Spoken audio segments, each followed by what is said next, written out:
السلام علیکم ورحمۃ اللہ وبرکاتہ۔ ناظرین کرام، اس ویڈیو میں آپ جانیں گے کہ عید الفطر کی نماز پڑھنے کا طریقہ کیا ہے۔ میں نے بہت ہی آسان کر کے بتایا ہے، انشاءاللہ مکمل دیکھنے کے بعد آپ پھر کبھی نہیں بھولیں گے، لہٰذا آپ آخر تک ویڈیو میں ضرور بنے رہیں۔ ناظرین کرام، اس نماز کو لوگ بہت ہی مشکل سمجھتے ہیں کہ اس نماز کو پڑھیں گے کیسے، کیونکہ ایک سال میں باری آتی ہے۔ ناظرین کرام، میں آپ کو بالکل آسان کر کے بتاتا ہوں۔ سب سے پہلی بات تو یہ ہے کہ عید الفطر کی نماز کے پڑھنے کے طریقے کو آپ جمعہ کی نماز کی طرح ہی سمجھیں، یعنی جیسے جمعہ کی نماز پڑھنے کا طریقہ ہے بالکل اسی طرح عید الفطر کی نماز پڑھنے کا طریقہ ہے۔ بس ان دونوں نمازوں میں دو فرقیں ہیں۔ پہلا فرق تو یہ ہے کہ جمعہ کا خطبہ جمعہ کی نماز سے پہلے دیا جاتا ہے، جبکہ عید الفطر کا خطبہ عید کی نماز کے بعد دیا جاتا ہے۔ دوسرا فرق یہ ہے کہ جمعہ کی نماز میں کوئی زائد تکبیر نہیں کہی جاتی ہے، جبکہ عید الفطر کی نماز میں 6 زائد تکبیریں کہی جاتی ہیں۔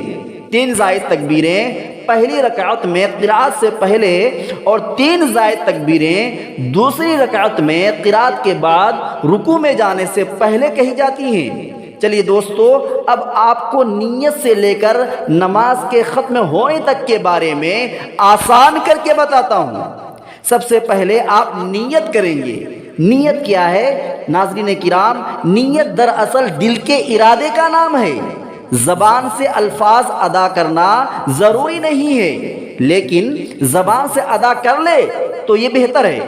عید کی نماز واجب ہے، لہٰذا اگر کوئی شخص عید کی نماز کی نیت زبان سے کرنا چاہے تو وہ اس طرح کر سکتا ہے کہ میں نیت کرتا ہوں 2 رکعت واجب نماز عید الفطر کی 6 زائد تکبیروں کے ساتھ، پیچھے اس امام کے رخ میرا کعبہ شریف کی طرف اللہ اکبر کہہ کر ہاتھ ناف کے نیچے باندھ لیں، پھر ثنا پڑھیں، اس کے بعد 3 زائد تکبیریں کہیں، 2 تکبیروں میں ہاتھ کانوں تک اٹھا کر چھوڑ دیں اور تیسری تکبیر پر ہاتھ کانوں تک اٹھا کر ناف کے نیچے باندھ لیں۔ اس کے بعد امام صاحب زور سے قرات کریں گے، قرات کے بعد بقیہ رکعات رکوع اور سجدہ وغیرہ کر کے دوسری نمازوں کی طرح ادا کریں گے۔ یہاں پر 1 رکعت مکمل ہو گئی۔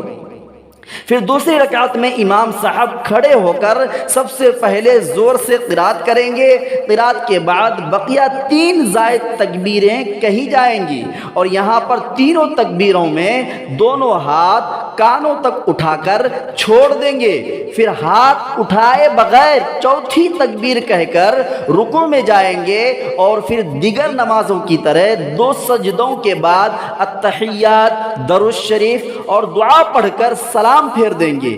اس طرح ناظرین کرام، ہماری 2 رکعت نماز عید الفطر کی پوری ہو گئی۔ ناظرین کرام، آخر میں یہ کہنا چاہوں گا کہ عید الفطر کا خطبہ اگرچہ سنت ہے لیکن خطبہ کا سننا واجب ہے، لہٰذا ناظرین کرام جب امام صاحب خطبہ عید الفطر پڑھیں تو آپ حضرات غور سے سنیں اور خاموش رہیں، چاہے آپ کے پاس آواز پہنچ رہی ہو یا نہ پہنچ رہی ہو، ہر حال میں خاموش ہو کر کے خطبہ عید الفطر کو سننا ہے۔ اللہ ہمیں عمل کی توفیق عطا فرمائے۔ ناظرین کرام، اس ویڈیو کو خوب شیئر کر دیجئے اور اگر آپ نے میرے چینل کو سبسکرائب نہیں کیا ہے تو پلیز سبسکرائب کر کے نوٹیفیکیشن بیل کو آن کر دیجئے تاکہ میری ہر ویڈیو جو اسلامی معلومات پر مبنی ہوتی ہے اس کا نوٹیفیکیشن آپ کے پاس پہنچے۔ آخر تک میرے ساتھ بنے رہنے کے لیے آپ کا بہت بہت شکریہ۔ جزاکم اللہ احسن الجزاء فی الدنیا والآخرہ، والسلام علیکم ورحمۃ اللہ وبرکاتہ۔